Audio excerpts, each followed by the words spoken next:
Assalamualaikum warahmatullahi wabarakatuh. Halo everyone, kembali lagi bersama saya. Di sini saya akan membahas tentang akuntansi manajemen yang dimana dosen pengampunya itu adalah Dr. Andes Gustian Juanda SEME. Di sini saya akan menjelaskan tentang materi penganggaran untuk perencanaan dan pengendalian. Sebelum memulai materi, alangkah baiknya saya memperkenalkan diri dulu. Perkenalkan, nama saya Tri Utami Maharani dari kelas MN21C dengan nomor induk mahasiswa 2021008040. Saya berasal dari Universitas Nusa Putra. Dalam materi penganggaran untuk perencanaan dan pengendalian ada 4 pokok bahasan. Yang pertama, deskripsi penganggaran. Yang kedua, pembuatan anggaran. Yang ketiga, penggunaan anggaran untuk evaluasi kerja. Dan yang keempat, jenis anggaran lainnya. Yang pertama, saya akan membahas tentang pokok bahasan yang pertama, yaitu deskripsi penganggaran. Penganggaran dan perencanaan serta pengendalian. Anggaran atau budget yang merupakan komponen utama dari perencanaan adalah perencanaan keuangan untuk masa depan. Anggaran memuat tujuan dan tindakan dalam mencapai tujuan-tujuan tersebut. Penganggaran sendiri adalah penyusunan rencana tindakan yang dinyatakan dalam kerangka keuangan. Sebelum menyusun anggaran, organisasi terlebih dahulu harus mengembangkan rencana strategis. Rencana strategis atau strategis plan mengidentifikasi strategi, aktivitas, dan operasi masa depan yang biasanya berjangka 5 tahun. Organisasi dapat menerjemahkan keseluruhan strategi ke dalam tujuan jangka panjang dan jangka pendek. Tujuan-tujuan tersebut menjadi dasar bagi penyusunan anggaran. Demikian, terdapat hubungan yang erat antara anggaran dan perencanaan strategis. Tujuan penganggaran. Sistem anggaran memberikan beberapa keuntungan bagi organisasi. Yang pertama, memaksa manajer untuk membuat rencana. Yang kedua, memberikan informasi sumber daya yang dapat meningkatkan kualitas pengambilan keputusan.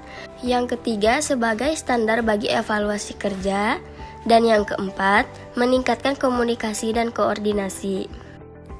2 dimensi penganggaran, yaitu bagaimana anggaran dibuat dan bagaimana anggaran digunakan untuk mengimplementasikan rencana organisasi. Selanjutnya, pada pokok bahasan yang kedua yaitu pembuatan anggaran. Anggaran berkelanjutan atau continue budget adalah anggaran 12 bulan yang terus berjalan.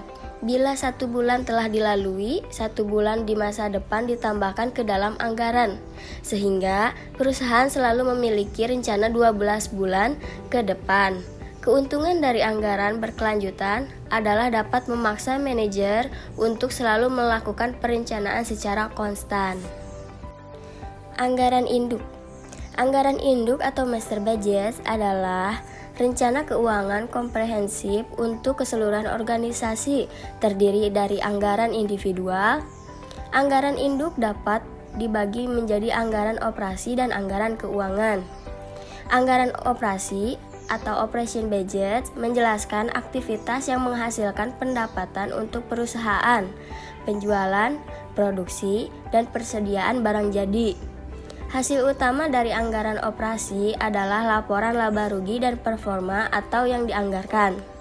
Selanjutnya ada anggaran keuangan atau financial budget. Memuat rincian dari arus kas masuk dan keluar serta posisi keuangan keseluruhan.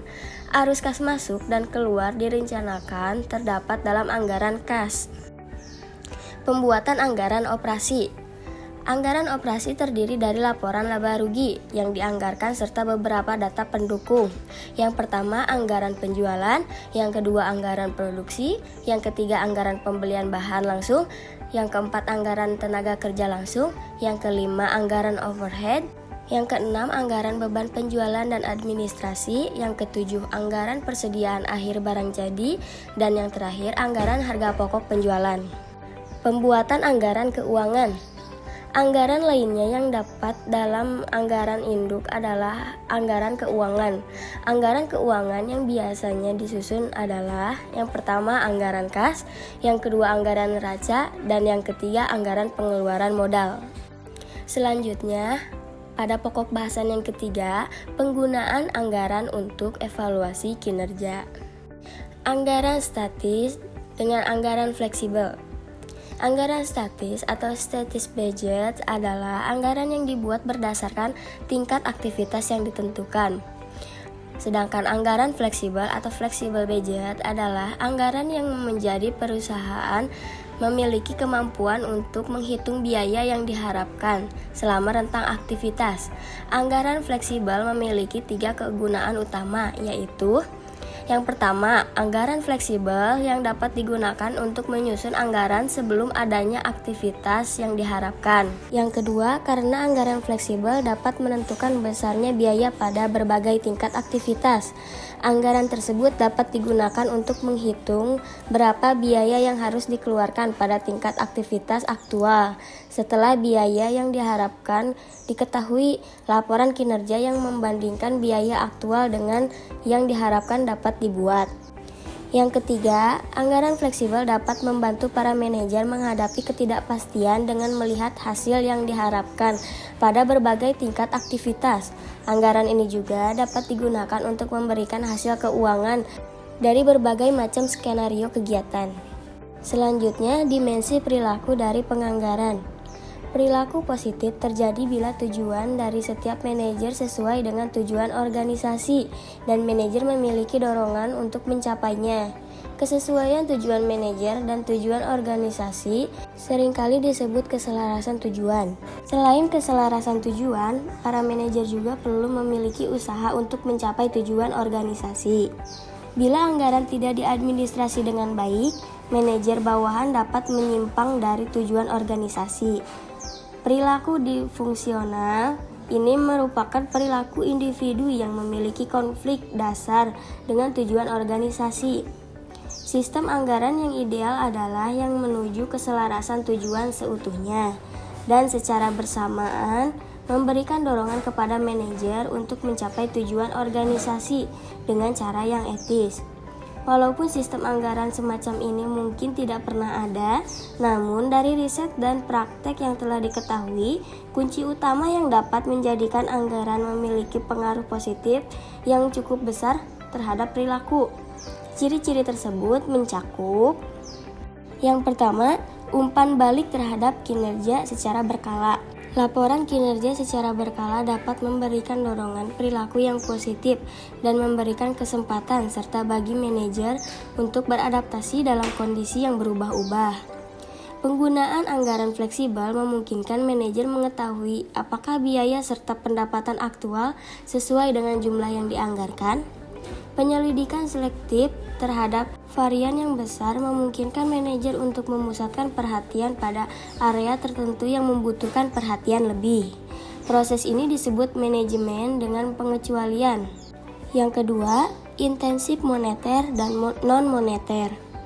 Hal yang digunakan perusahaan untuk mempengaruhi para manajer agar mengarahkan kemampuan terbaiknya untuk mencapai tujuan organisasi disebut intensif. Intensif dapat bersifat positif maupun negatif. Insentif negatif menggunakan ancaman hukuman untuk memotivasi, sedangkan insentif positif menggunakan hadiah. Insentif moneter, pengendalian dilakukan dengan mengaitkan kinerja berdasarkan anggaran dengan kenaikan gaji, bonus, dan promosi. Ancaman pemecatan merupakan sanksi ekonomi paling akhir bagi yang memiliki kinerja buruk. Insentif non-moneter termasuk perluasan pekerjaan, penambahan tanggung jawab dan otonomi, program pengakuan non-moneter, dan sebagainya dapat digunakan untuk meningkatkan sistem pengendalian anggaran. Yang ketiga, penganggaran partisipatif. Penganggaran partisipatif memberikan kesempatan bagi para manajer untuk ikut menyusun anggaran. Penganggaran partisipatif memiliki 3 masalah yang potensial. Yang pertama, penetapan standar yang dapat terlalu tinggi ataupun terlalu rendah. Yang kedua, Memasukkan selek dalam anggaran seringkali disebut mengamankan anggaran atau puding the budget. Dan yang ketiganya itu partisipasi semu. Selanjutnya, ciri-ciri yang keempat adalah standar yang realistis. Tujuan anggaran digunakan untuk mengukur kinerja. Dengan demikian, tujuan harus berdasarkan kondisi dan pengharapan yang realistis. Anggaran harus mencerminkan kenyataan operasi, seperti tingkat aktivitas aktual, variasi musiman, efisiensi, dan kecenderungan ekonomi secara umum. Yang kelima, pengendalian biaya. Biaya yang dapat dikendalikan atau controllable cost adalah biaya yang dapat dipengaruhi oleh manajer yang bersangkutan. Yang keenam, pengukuran kinerja yang beragam. Seringkali organisasi membuat kesalahan dengan menggunakan anggaran sebagai satu-satunya pengukur dari kinerja manajemen. Penekanan yang berlebihan pada pengukur ini dapat menyebabkan perilaku disfungsional yang disebut perilaku miopia atau making the firm. Perilaku miopia atau myopic behavior terjadi bila manajer mengambil tindakan yang memperbaiki kinerja anggaran dalam jangka pendek tetapi membahayakan perusahaan dalam jangka panjang. Cara terbaik untuk mencegah perilaku miopia adalah dengan mengukur kinerja manajer-manajer dari berbagai dimensi termasuk beberapa atribut jangka panjang. Selanjutnya, pada pokok bahasan yang keempat adalah jenis anggaran lainnya. Anggaran operasi untuk perusahaan dagang dan jasa. Pada perusahaan dagang, anggaran produksi diganti dengan anggaran pembelian barang dagang. Anggaran ini mengidentifikasi kuantitas setiap jenis barang yang harus dibeli untuk dijual kembali, biaya per unit setiap jenis barang, dan total biaya pembelian. Bentuk anggaran ini sama dengan anggaran bahan langsung pada perusahaan manufaktur. Perbedaan lain antara anggaran operasi pada perusahaan manufaktur dan dagang adalah tidak adanya anggaran bahan langsung dan tenaga kerja langsung dalam perusahaan dagang. Pada perusahaan jasa yang mencari laba, anggaran penjualan juga merupakan anggaran produksi. Anggaran penjualan mengidentifikasi setiap jasa serta kuantitas yang akan dijual. Karena tidak memiliki persediaan barang jadi, jasa yang diberikan merupakan jasa yang terjual. Selanjutnya, penganggaran dasar nol atau zero based budget. Pendekatan tradisional pada penganggaran adalah pendekatan inkremental.